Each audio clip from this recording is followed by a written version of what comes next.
a donc maintenant qu'une condamnation pour ceux qui sont en Jésus-Christ. En effet, la loi de l'esprit de vie en Jésus-Christ m'a affranchi de la loi du péché et de la mort. Car chose impossible à la loi parce que la chair la rendait sans force. Dieu a condamné le péché dans la chair en envoyant, à cause du péché, son propre Fils dans une chair semblable à celle du péché, et cela afin que la justice de la loi soit accomplie en nous, qui marchons non selon la chair, mais selon l'esprit.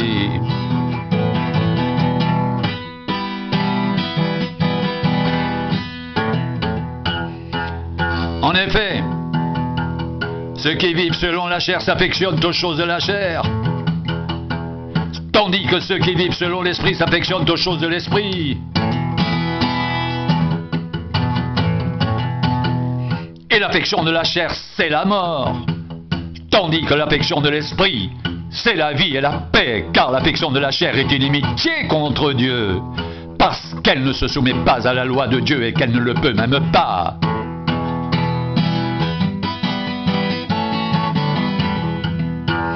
Or, ceux qui vivent selon la chair ne sauraient plaire à Dieu. Pour vous, vous ne vivez pas selon la chair, mais selon l'esprit, si du moins l'esprit de Dieu habite en vous. Si quelqu'un n'a pas l'esprit de Christ, il ne lui appartient pas. Et si Christ est en vous, le corps, il est vrai, est mort à cause du péché, mais l'esprit est vie à cause de la justice. Et si l'esprit de celui qui a ressuscité Jésus d'entre les morts habite en vous, celui qui a ressuscité Christ d'entre les morts rendra aussi la vie à vos corps mortels par son esprit qui habite en vous.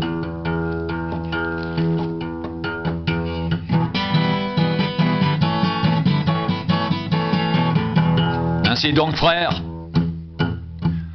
nous ne sommes point redevables à la chair pour vivre selon la chair. Si vous vivez selon la chair, vous mourrez. Mais si par l'esprit vous faites mourir les actions du corps, vous vivrez. Car tous ceux qui sont conduits par l'esprit de Dieu sont fils de Dieu. Et vous n'avez point reçu un esprit de servitude pour être encore dans la crainte, mais vous avez reçu un esprit d'adoption, par lequel nous crions « Abba, Père !» L'Esprit lui-même rend témoignage à notre esprit que nous sommes enfants de Dieu. Or, si nous sommes enfants, nous sommes aussi héritiers, héritiers de Dieu et co-héritiers de Christ, si toutefois nous souffrons avec lui, afin d'être glorifiés avec lui.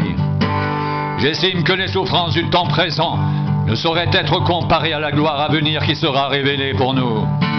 Aussi la création attend-elle avec un ardent désir la révélation des fils de Dieu.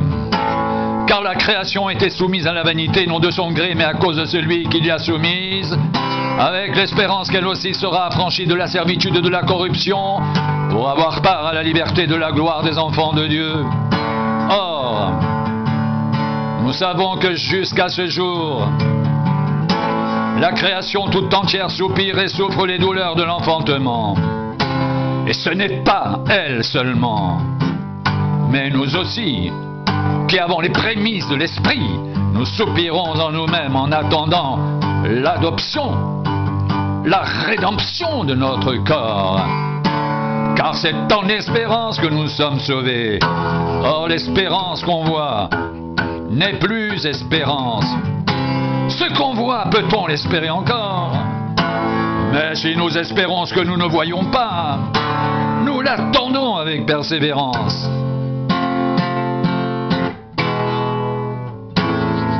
De même aussi l'Esprit nous aide dans notre faiblesse, car nous ne savons pas ce qu'il convient de demander dans nos prières, mais l'Esprit lui-même intercède par des soupirs inexprimables, et celui qui sonde les cœurs connaît la pensée de l'Esprit, parce que c'est selon Dieu qu'il intercède en faveur des saints.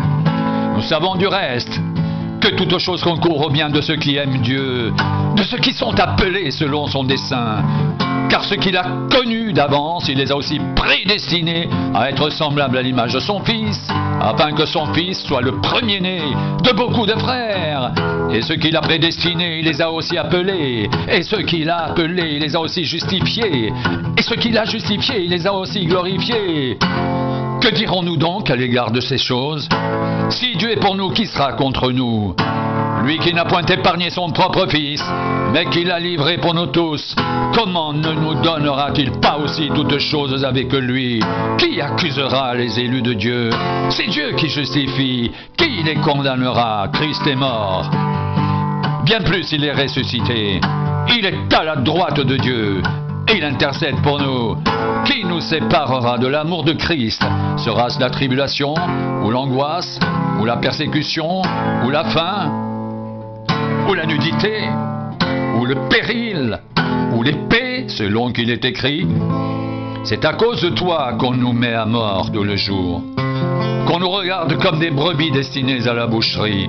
Mais dans toutes ces choses, nous sommes plus que vainqueurs par celui qui nous a aimés.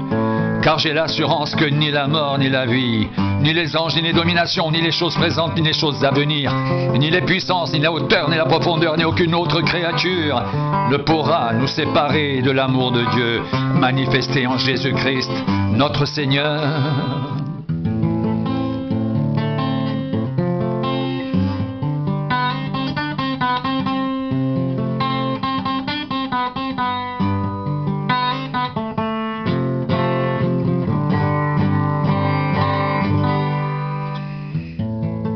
Mais dans toutes ces choses, nous sommes plus que vainqueurs par celui qui nous a aimés.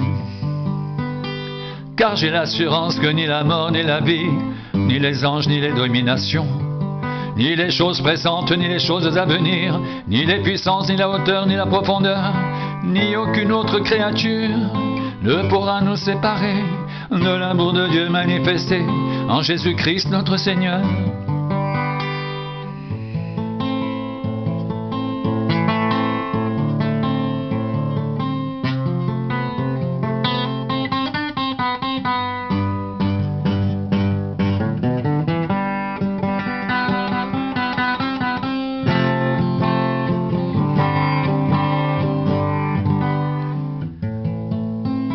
Mais dans toutes ces choses, nous sommes plus que vainqueurs par celui qui nous a aimés.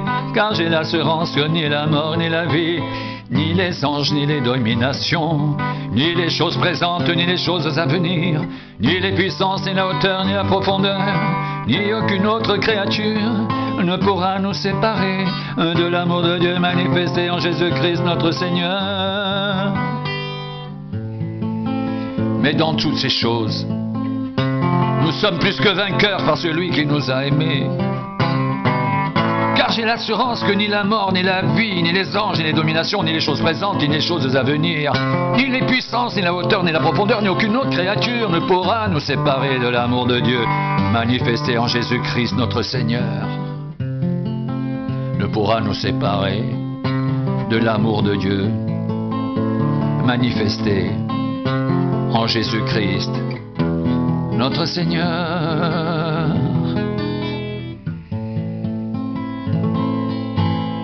Mais dans toutes ces choses, nous sommes plus que vainqueurs par celui qui nous a aimés. Car j'ai l'assurance que ni la mort, ni la vie, ni les anges, ni les dominations, ni les choses présentes, ni les choses à venir, ni les puissances, ni la hauteur, ni la profondeur, ni aucune autre créature ne pourra nous séparer de l'amour de Dieu manifesté en Jésus-Christ, notre Seigneur.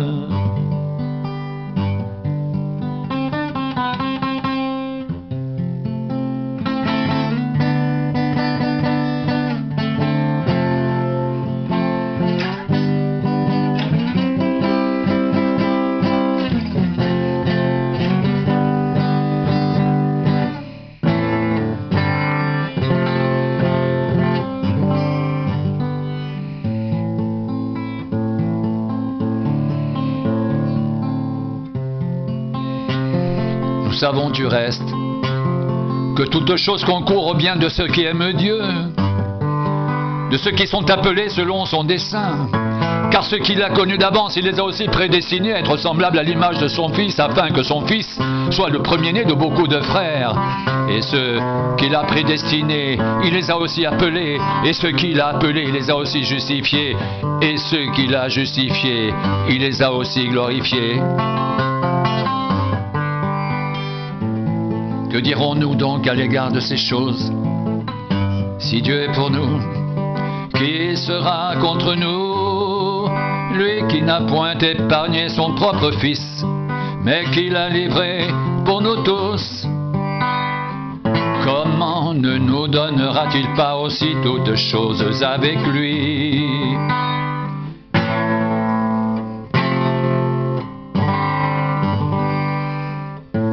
Qui accusera les élus de Dieu? C'est Dieu qui justifie, qui les condamnera. Christ est mort, bien plus il est ressuscité. Il est à la droite de Dieu et il intercède pour nous. Qui nous séparera de l'amour de Christ? Sera-ce la tribulation ou l'angoisse, ou la persécution, ou la faim, ou la nudité, ou le péril, ou l'épée? Selon qu'il est écrit, c'est à cause de toi qu'on nous met à mort tout le jour, qu'on nous regarde comme des brebis destinées à la boucherie. Mais dans toutes ces choses, nous sommes plus que vainqueurs par celui qui nous a aimés, car j'ai l'assurance que ni la mort, ni la vie, ni les anges, ni les dominations, ni les choses présentes, ni les choses à venir, ni les puissances, ni la hauteur, ni la profondeur, ni aucune autre créature ne pourra nous séparer de l'amour de Dieu manifesté en Jésus-Christ notre Seigneur.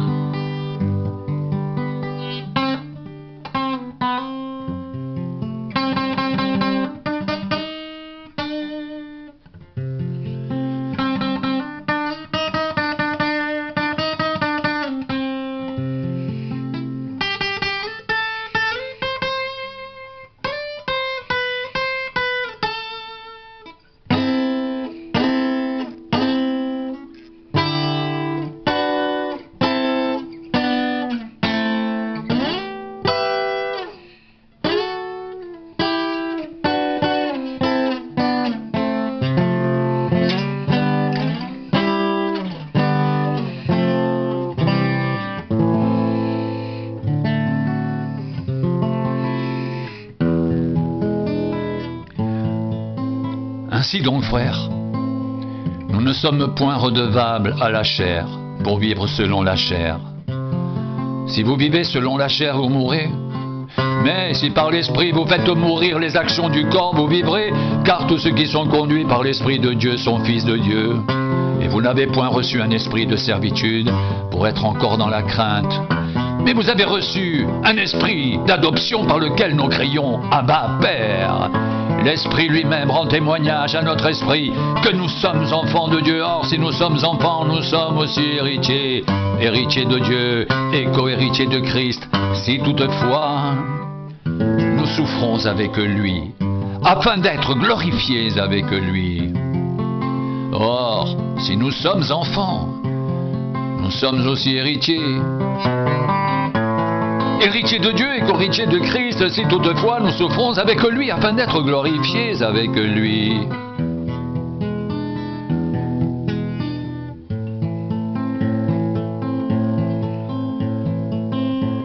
C'est en espérance que nous sommes sauvés. L'espérance qu'on voit n'est plus espérance. Et ce qu'on voit, peut-on l'espérer encore ?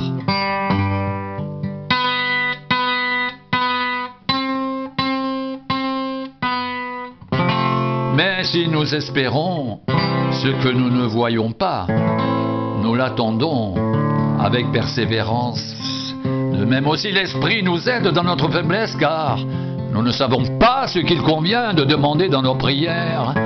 Mais l'Esprit lui-même intercède par des soupirs inexprimables, et celui qui sonde les cœurs connaît la pensée de l'Esprit, parce que c'est selon Dieu qu'il intercède en faveur des saints.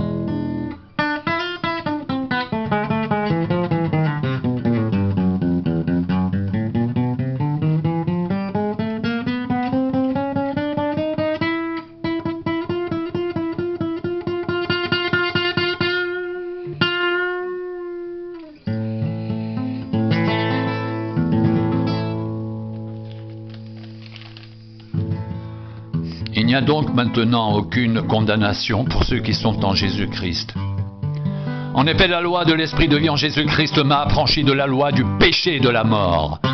Car chose impossible à la loi, parce que la chair la rendait sans force, Dieu a condamné le péché dans la chair en envoyant, à cause du péché, son propre Fils dans une chair semblable à celle du péché.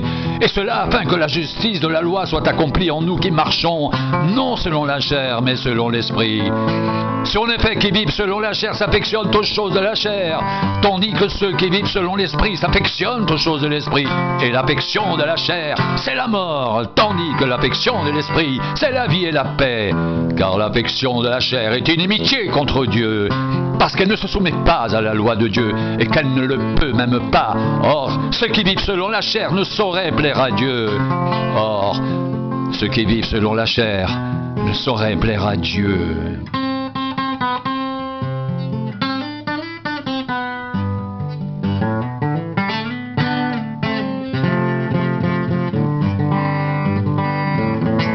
Pour vous, vous ne vivez pas selon la chair, mais selon l'Esprit.